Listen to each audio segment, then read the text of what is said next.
Hello everyone, welcome to वेदी file. तो आज हम बात करते हैं अब डाई हाइड्रोजन की। हम हाइड्रोजन चैप्टर पढ़ रहे थे जिसके अंदर हमने पहले थोड़ा इंट्रोडक्शन पढ़ा और उसके बाद पढ़ा हमने कि हाइड्रोजन को पीरियोडिक टेबल के अंदर कहां प्लेस किया गया है। बात क्लियर है यहां तक? अब मैं डाई हाइड्रोजन के अंदर सबसे पहले बात करता हूं अकरेंस की, कि डाई हाइड्रोजन कहां पाया जाता है। Di hydrogen is the most abundant element in the universe. Universe के अंदर सबसे ज्यादा अबंडेंट एलिमेंट हमारा डाई हाइड्रोजन ही है। बात क्लियर है? 70% of the total mass of the universe. अगर मैं बात करूं कितने परसेंट में, तो 70% अपने टोटल यूनिवर्स का जो मास है उसमें 70% हमारा क्या है? डाई हाइड्रोजन है। बात क्लियर है? And is the principal element of the solar atmosphere. और जो हमारा सोलर एटमॉस्फेयर है उसका एक प्रिंसिपल एलिमेंट है हमारा क्या? Di hydrogen. बात क्लियर है? सेकंड में बात करता हूं द जाइंट प्लैनेट्स जुपिटर और सैटर्न। जो हमारे प्लैनेट्स है, बहुत बड़े बड़े प्लैनेट्स है, जुपिटर और Saturn consist mostly of hydrogen. वो ज्यादातर किससे बने हुए हैं? वो कंसिस्ट है, उनके अंदर डाई हाइड्रोजन ही प्रेजेंट है। बात क्लियर है यहां तक? However due to its light nature it is much less abundant in the earth atmosphere.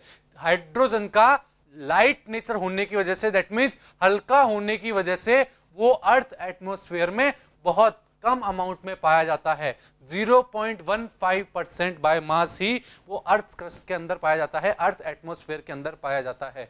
बात कर रहे हैं यहां तक? But in the combined form it constitute 15.4% of the earth crust and the ocean. अगर मैं बात करूं कंबाइंड फॉर्म की, that means in the form of water मान लीजिए आप, चाहे कार्बोहाइड्रेट मान लीजिए, एनिमल टिश्यू मान लीजिए, या फिर और मैं बात करूं प्रोटीन, हाइड्रोकार्बन, इन केस में मैं बात करता हूं तो 15.5% के आसपास ये पाया जाता है। बात क्लियर है यहां तक? कंबाइंड फॉर्म के अंदर ये बात होगी हमारी डाई हाइड्रोजन की अकरेंस की, कि वो कहां कहां पाया जाता है।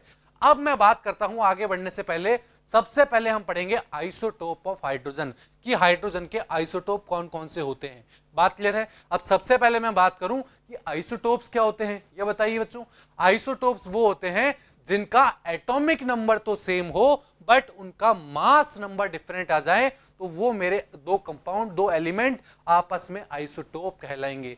बात क्लियर है? क्या बोला मैंने? मैंने ये बोला कि ऐसे एटम या फिर ऐसे एलिमेंट जिनका एटॉमिक नंबर तो सेम है बट मास नंबर डिफरेंट है, तो वो मेरे दोनों एलिमेंट, दोनों कंपाउंड क्या कहलाएंगे? वो मेरे दोनों कंपाउंड आइसोटोप कहलाएंगे। बात क्लियर है यहां तक? तो अगर मैं हाइड्रोजन की बात करता हूं तो हाइड्रोजन हैज 3 आइसोटोप। 3 आइसोटोप होते हैं हाइड्रोजन के। पहला हो गया हमारा प्रोटियम, जिसे हम 1H1 लिख सकते हैं। दूसरे की मैं बात करूं तो वो हो जाएगा ड्यूटेरियम, जिसको हम क्या लिखते हैं? 2H1 लिख सकते हैं। और तीसरे की अगर मैं बात करूं तो वो हो जाएगा हमारा ट्राइटियम, जिसे हम 3H1 लिख सकते हैं। बात क्लियर है? आप देख पा रहे हैं ये तीनों इसके क्या हो गए? आइसोटोप हो जाएंगे। अगर मैं ड्यूटेरियम की बात करूं तो उसको हम 2H1 ना लिख के सिंपल D भी लिख सकते हैं। अगर ट्राइटियम की मैं बात करूं तो उसको 3H1 ना लिख के सिंपल T भी लिख सकते हैं। बात क्लियर है?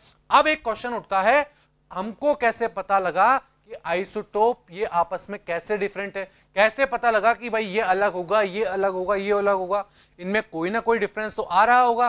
So these isotope differ from one another in respect of the presence of neutrons. इनके अंदर न्यूट्रॉन्स का नंबर अलग अलग होता है। किसका? न्यूट्रॉन्स का नंबर अलग अलग होता है, जिससे हमें पता लगा कि ये तीनों आइसोटोप क्या है? अलग अलग है। जैसे मैं बात करूं ऑर्डिनरी हाइड्रोजन की, या मैं कहूं प्रोटियम की, प्रोटियम के पास कोई भी न्यूट्रॉन नहीं होता है। दैट मींस एक इलेक्ट्रॉन और एक प्रोटॉन होता है। बात क्लियर है? कोई दिक्कत नहीं है यहां तक? इसी तरह अगर मैं बात करूं ड्यूटेरियम की, जिसे हम हैवी हाइड्रोजन भी बोलते हैं, तो ड्यूटेरियम के पास क्या होते हैं? उसके पास एक न्यूट्रॉन होता है। और अगर मैं बात करूं ट्राइटियम की, तो ट्राइटियम के पास 2 न्यूट्रॉन होते हैं। दैट मींस क्या हुआ? प्रोटियम के अंदर एक भी न्यूट्रॉन नहीं थे। अगर मैं बात करूं ड्यूटेरियम की तो उसके पास एक न्यूट्रॉन था, और ट्राइटियम की अगर मैं बात करता हूं तो उसके पास 2 न्यूट्रॉन थे। दैट मींस इन तीनों के अंदर क्या था? न्यूट्रॉन्स का नंबर डिफरेंट था। इसलिए हमने इनको क्या बोला? ये हमारे क्या है? आइसोटोप्स हैं। बात क्लियर है? समझ में आया? Since the isotope have the same electronic configuration, so they have almost same chemical properties.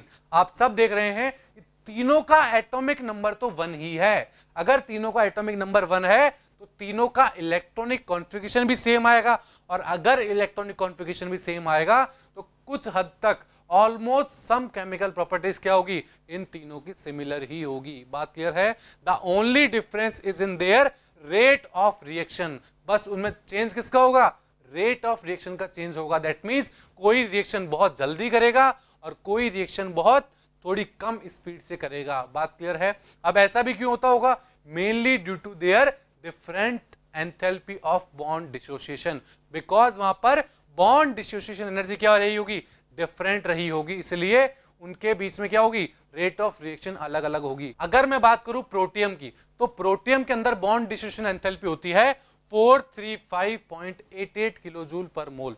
बात क्लियर है? अगर मैं बात करता हूं ड्यूटेरियम के अंदर बॉन्ड डिसोसिएशन एनर्जी की, तो वो होती है हमारी 443.35 किलो जूल पर मोल। और इसी तरह अगर मैं बात करता हूं ट्राइटियम की, तो वहां पर बॉन्ड डिसोसिएशन एनर्जी होती है मेरी 446.9 किलो जूल पर मोल। तो आपने क्या देखा यहां पर, जैसे जैसे मैं प्रोटियम से ट्राइटियम की तरफ मूव किया हूं, तो क्या देख पा रहे हो आप देख पा रहे हो कि बॉन्ड डिसोसिएशन एनर्जी बढ़ती चली जा रही है। दैट मींस उस बॉन्ड को तोड़ने के लिए जो एनर्जी चाहिए है उसकी वैल्यू बढ़ रही है, और अगर बॉन्ड इजीली नहीं टूटेगा तो क्या वहां पर इजीली रिएक्शन कर पाएगा। इसीलिए हम क्या बोलते हैं कि ये तीनों में की रिएक्शन ऑफ रेट में, रेट ऑफ रिएक्शन में डिफरेंट होता है। प्रोटियम बहुत जल्दी रिएक्ट कर जाता है और ट्राइटियम मेरा इतना जल्दी रिएक्ट नहीं कर पाता। बात क्लियर है? अब हम अगर यहां पर बॉन्ड डिसोसिएशन एनर्जी की बात कर ही रहे हैं, तो हम इसकी कुछ एटॉमिक और फिजिकल प्रॉपर्टीज की भी बात कर लेते हैं कि इन तीनों के अंदर, प्रोटियम, ड्यूटेरियम और ट्राइटियम के अंदर क्या डिफरेंस रहते होंगे, उनकी बात भी एक बार हम कर लेते हैं। बात क्लियर है? तो सबसे पहले मैं बात करता हूं रिलेटिव अबंडेंस की, कि रिलेटिव अबंडेंस कितनी होती है। तो अगर मैं प्रोटियम की बात करूं तो वो होती है 99.985 होती है हमारी, मतलब 99.985% हमारा प्रोटियम पाया जाता है। बात क्लियर है? अगर मैं ड्यूटेरियम की बात करता हूं तो वो हो जाएगी 0.0156, कितना, 0.0156% हमारा क्या पाया जाता है, ड्यूटेरियम पाया जाता है। और अगर मैं ट्राइटियम की बात करता हूं तो वो होता है 10⁻⁻15। दैट मींस इतना कम अमाउंट में हमको ट्राइटियम मिलता है। बात क्लियर है? इसी तरह अगर मैं बात करता हूं रिलेटिव एटॉमिक मास की, किसकी, रिलेटिव एटॉमिक मास की, और ये हम देखेंगे ग्राम पर मोल में, तो वो कितना होता होगा। अगर मैं प्रोटियम की बात करता हूं तो उसका हमारा एटॉमिक मास होता है 1.008, जिसे हम ऑलमोस्ट 1 भी कह देते हैं कि हाँ भाई 1 होता है इसका एटॉमिक मास। अगर मैं ड्यूटेरियम की बात करता हूं तो उसका एटॉमिक मास होगा 2.014, कितना, 2.014 उसका एटॉमिक मास होगा। उसको हम डायरेक्ट 2 भी लिख सकते हैं कि हाँ भाई इसका एटॉमिक मास 2 होता है। इसी तरह अगर मैं बात करूं ट्राइटियम की, तो ट्राइटियम के अंदर एटॉमिक मास होता है हमारा 3.016, कितना, 3.016, जिसको हम नॉर्मली 3 लिख देते हैं कि हाँ भाई इसका 3 होता होगा। बात क्लियर है? ये बात हुई इनके रिलेटिव एटॉमिक मास की बात हो गई। अगर मैं बात करता हूं मेल्टिंग पॉइंट की, इसकी मेल्टिंग पॉइंट की बात करता हूं, तो हमने क्या पढ़ा हुआ है, अगर किसी के अंदर एटॉमिक मास ज्यादा होगा तो मेल्टिंग पॉइंट भी क्या होगा, उसका ज्यादा ही होगा। तो अगर मैं प्रोटियम की बात करता हूं तो वहां पर मेल्टिंग पॉइंट आप देख रहे हो 13.96 ही है। अगर मैं बात करता हूं किसकी, ड्यूटेरियम की, तो वहां पर कितना है बताइए, 18.73 है। दैट मींस यहां 13.96 था और यहां 18.73 हो गया है। और अगर मैं ट्राइटियम की बात करता हूं तो और बढ़ जाता है मेल्टिंग पॉइंट, 20.62 हो जाता है। दैट मींस लेफ्ट से राइट जाने पर क्या हुआ है, मेल्टिंग पॉइंट इंक्रीज हो गया है। In the similar way boiling point भी लेफ्ट से राइट जाने पर इंक्रीज हो जाएगा। कैसे, प्रोटियम जो होगा हमारा उसका बॉइलिंग पॉइंट हो गया 20.39, अगर मैं ड्यूटेरियम की बात करूंगा तो 23.67, और अगर मैं बात करता हूं ट्राइटियम की तो वो हो जाएगा हमारा 25 हो जाएगा, 25 केल्विन हो जाएगा बॉइलिंग पॉइंट। बात क्लियर है? इनके मेल्टिंग पॉइंट और बॉइलिंग पॉइंट की बात समझ में आई? तो ये थी कुछ फिजिकल प्रॉपर्टीज, एटॉमिक और फिजिकल प्रॉपर्टीज किसकी, डाई हाइड्रोजन की। बात क्लियर है? यहां तक समझ में आया आपको? तो आई होप आपको समझ में आया होगा। Thank you.